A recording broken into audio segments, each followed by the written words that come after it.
Hello students, welcome back to my channel. In this class, we are going to discuss one of the interesting topic, that is a fruit. Then what is a fruit? A fruit is nothing but a fertilized ovary, or we can call it as a ripened ovary. In the previous class only I told you the ovules develops into a seed. So the seed can be considered as a fertilized ovule. Similarly, the fertilized ovary can be called as a fruit. So fruit can be defined as a fertilized ovary, or we can say the ripened ovary. The fruit is nothing but the fertilized or ripened ovary. Then why it is called as a fertilized ovary? Because after fertilization, as ovules develops into seeds, similarly the ovary develops into a fruit. So when you observe the gynoecium, this is the gynoecium, stigma style as well as the ovary. Whatever the seeds we can see inside the ovary, these ovules after fertilization develops into seeds. Then after fertilization, this entire ovary develops into a fruit. So these are the first fertilization events we are discussing. After fertilization, ovules develops into seeds and ovary develops into fruit. And this wall of the ovary, the wall of the ovary later develops into a fruit wall. This fruit wall is called as pericard. So this term is very important. Pericard is nothing but the fruit wall. We can use the term only for the fruit wall. The pericard can be used only for the fruit wall. So after fertilization only, this wall of the ovary later develops into fruit wall, and that fruit wall is called as pericard. Then these fruits, the fruits may be fleshy fruits or they may be dry fruits. So what are fleshy fruits? If the fruits are fleshy, succulent and juicy in nature, such fruits are called as fleshy fruits. We can give example: mango, orange, tomato, etc. are the examples for fleshy fruits. Because when you observe such fruits, we can find the juicy or succulent nature in the fruits. Hence, they are called as fleshy fruits. If the fruits are dry in nature, such fruits are called as dry fruits. Examples like groundnut, mustard, etc. are the examples for dry fruits. So mainly the fruits may be fleshy or they may be dry. If they are fleshy in nature, they are called fleshy fruits. If they are dry in nature, they are called dry fruits. Now we will discuss the main types of the fruits. So before discussing the types of the fruits, you know that in most of the plant species, by the time of a fruit developed from the ovary, usually this ovary only develops into fruit.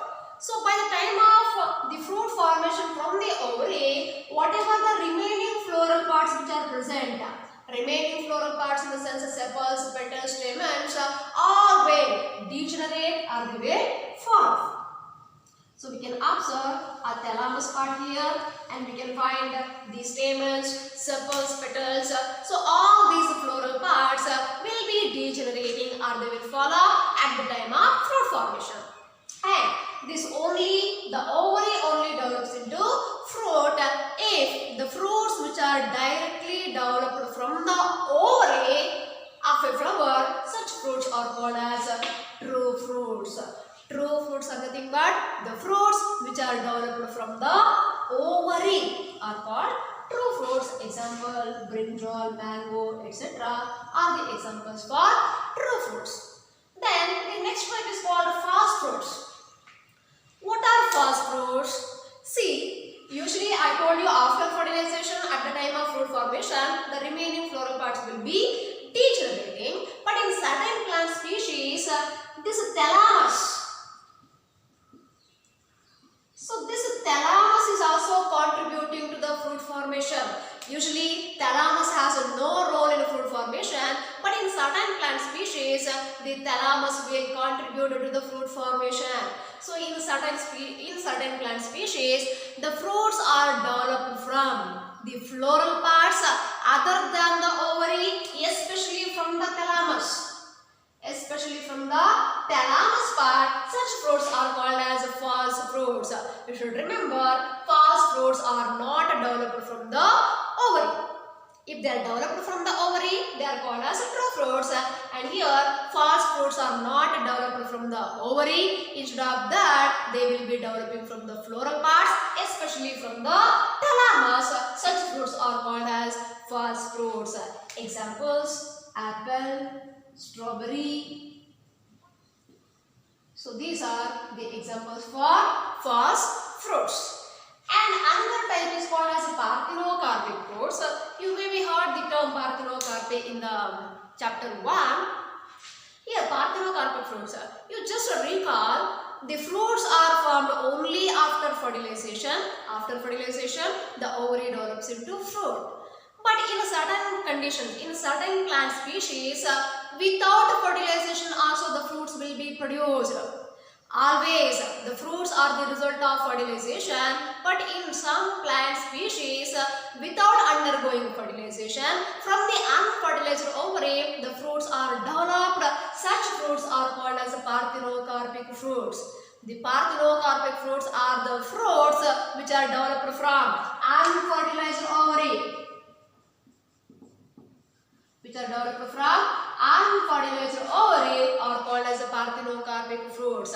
Unfertilized in the sense they do not undergo fertilization. So after fertilization, ovary develops into fruit, but here without undergoing fertilization, the ovary develops into fruit. Such fruits are called as parthenocarpic fruits. Examples: banana, pineapple, etc. are the examples for parthenocarpic fruits. Let us glance once again. So true fruits are the fruits which are developed from the ovary.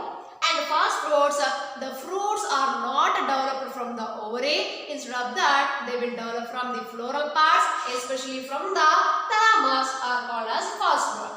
If the fruits develop from an unfertilized ovary, such fruits are called as parthenocarpic fruits. And here, what is interesting in parthenocarpic fruits? These parthenocarpic fruits are always seedless fruits. Why they are seedless? Because there is no fertilization taking place inside the ovary. If a fertilization taking place, there will be a fusion of gametes, there will be a formation of zygote, zygote develops into embryo, ovules develops into seeds, ovary develops into fruit. But here, there is no fertilization, that's why there is no formation of seeds. Hence, parthenocarpic fruits are always seedless fruits. They are always seedless fruits. You may be seeing the seedless fruits like banana, pineapple, seedless grapes, etc. You may be seeing. So they are all called as seedless fruits, nothing but parthenocarpic fruits. And the process of formation of seedless fruits is called as parthenocarpy. The process of formation of seedless fruits is called as parthenocarpy, and this parthenocarpy can be induced by the application of certain growth hormones like auxins, gibberellins, etc. So these growth hormones have the ability to promote seedless fruit formation. So by the application of these hormones, it is possible to obtain the seedless fruits. So these are the main types of fruits. So fruit, it is a fertilized ovary, and the fruit wall is called as a pericard. The fruits may be fleshy in nature or they may be dry. And if the fruits are developed from the ovary, they are called true fruits. If it is not developed from the ovary and developed from the thalamus, are called false fruits. If the fruits developed from the unfertilized ovary, are called as parthenocarpic fruits, and parthenocarpic fruits can be obtained by the application of auxins, gibberellins, etc. This completes the fruit. But here, when I say parthenocarpic fruits, seedless fruits, you may feel happy to eat the seedless fruits. But seeds play a very important role. Let us discuss a certain advantages of seeds.